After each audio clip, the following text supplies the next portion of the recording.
Spring arrives, and with it the most sacred and festive time in Slavic culture, Easter.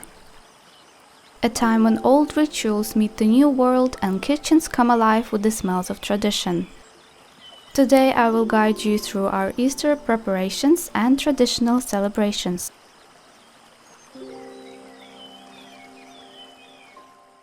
We are starting off on the 13th of April, known as Willow Sunday. On this day we go into the nature to collect pussy willows, and then we need to bless them at the church and keep them until the next year. Usually the willows bloom in perfect time before Easter, so we always have them, but this year they bloomed a little bit earlier than Easter, so now we don't have a lot, but we still found just a little bit. And there's some different kinds of them, and we need to have a particular kind like this one. But this one stopped blooming, so we just got different ones instead, which is not exactly what we wanted, but still. What most people do with the willows is just keep them in a vase, and once you bless them you can't throw them away, so you need to keep them until the next year. And that is believed to make your whole family happy. What you should also do is slightly beat your close ones with the willows. This is also a way to bless them and wish them happiness.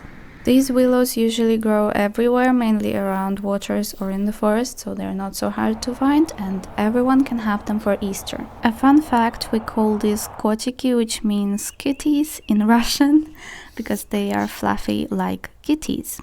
Next we are moving to the 17th of April, known as Mandy Thursday. This is a day when you need to deep clean your whole house, so usually it's the windows and especially the carpets like this one here.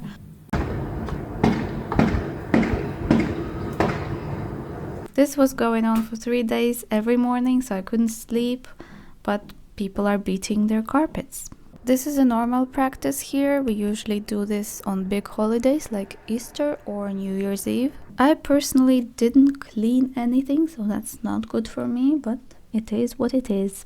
Then, just a couple of days before Easter, we're doing some Easter shopping. There's a lot of stuff on sale. There's decorations for your house, for your eggs, for your breads, everything. Also a lot of Western style decorations like the bunnies here, which is not our tradition, so they're completely Western to us. I've noticed lately some people here are buying like the bunnies and everything like Western Easter, and before it wasn't like this. We usually had our own stuff, which I will show you later. But yeah, now they're on sale and people are buying them because they want to buy stuff. In my family we usually don't buy anything except like egg decorations and baking forms for the breads. That's it for us. There was some stuff that I liked for decorations in the store, but I decided we will have our stuff from my grandmother, which is more our Easter, you know. There's also a lot of Easter breads on sale, but we prefer to bake our own breads. Some people bake them and some people just buy them at supermarkets. And now we are moving to the 19th of April, and this is Saturday before Easter. That's called the Great Saturday. This is the day when we are making foods for Easter. We are baking breads, we are dyeing our eggs and preparing everything we need. So here me and my mom are dyeing eggs the traditional way in onion shells. This is a recipe from my grandmother, and this is how she used to do this every Easter. The onion shells give your eggs dark red color, and traditionally red eggs resemble the blood of Jesus. So what we do here is first we prepare the shells, we boil them for 1 hour, then we let this water marinate for a couple of hours more, and then we can boil the eggs the normal way. We do 10 minutes, and after the 10 minutes you can also leave them in for longer, then they will get darker or brighter, and we left them for maybe half an hour or a couple of hours, so we have different shades. Next we are preparing our meat. We are just gonna roast it in the oven covered in foil. Also kind of a traditional recipe in my family. This is how my grandmother used to do it, and now this is how we do it with my mom. We are just marinating the meat with garlic, spices and mayonnaise for a couple of hours and then roast it in the oven. And now we are moving to the most fun and longest part of the whole thing, which is baking Easter breads. We call these breads either paski or kulichi. It depends, like different families have different names for them, but we use these two. Here we are following the traditional recipe. I wanted to make this Easter very traditional, like as much as we could. So by the traditional recipe, these breads are not very sweet. They're more like normal breads, but I don't know, they have a very unique taste. That's only these breads taste like this. But they're not sweet. They're just like a tiny bit sweet, like just a very, very tiny bit. And they're only made on this Easter day, on Saturday before Easter. So it's a very unique thing. It's a very long process with preparing the dough, like it takes half of the day. And usually the grandmothers start baking these breads at like 5 a.m. They wake up super early to have everything in time, because then you need to take these breads and bless them at the church. So you need to have, you need to be a good planner.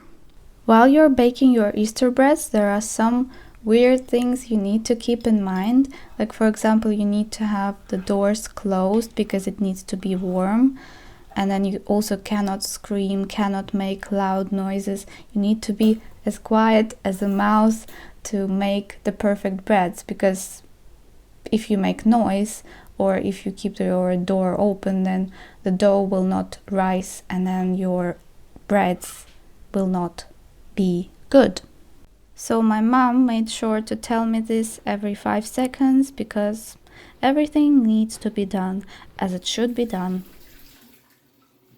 Then when your breads are baked, you can decorate them in different ways. I wanted to make traditional kind of shaped decorations this year. So we have some flowers. Usually it's like natural patterns. And then we have the 3 ones that didn't turn out very well. We wanted to have like braids on them, but they just dropped. So this is what we have.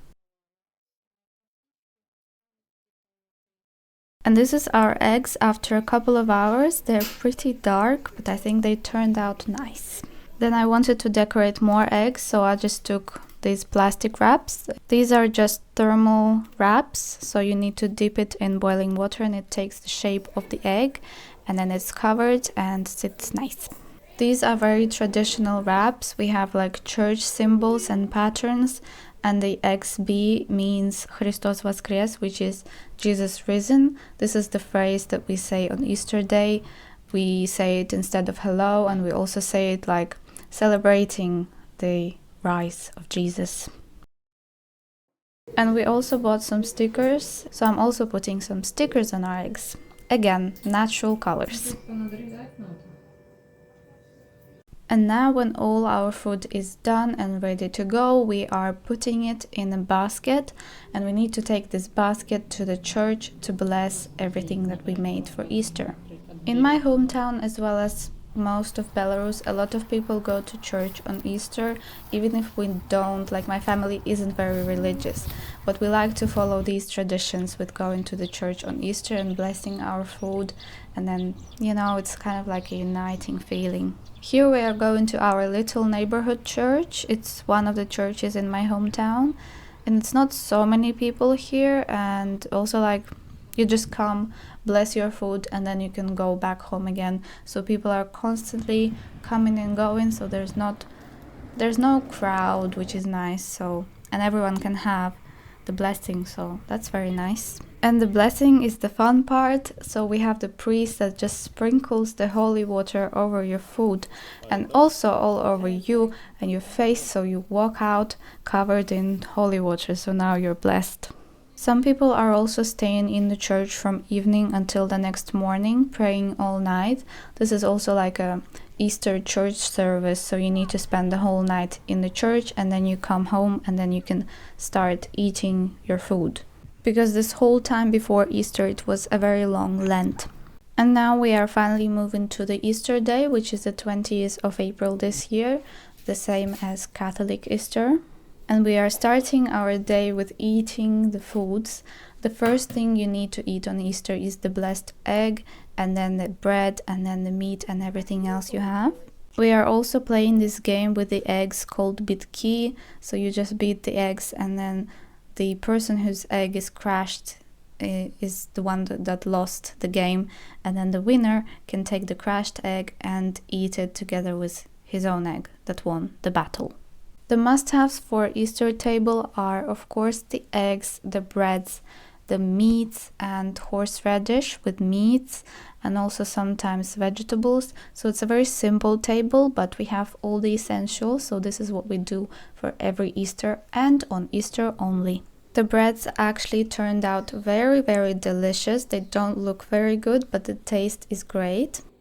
And then also my uncle brought us some of the breads. They made them in a slightly different way. They have the white tops, and they also have some filling, which is poppy seeds and some dried fruits. It's also very common to exchange the colored eggs or the breads, like between families, when you break the breads and you give it your breads to the other family, and that family gives their breads to you.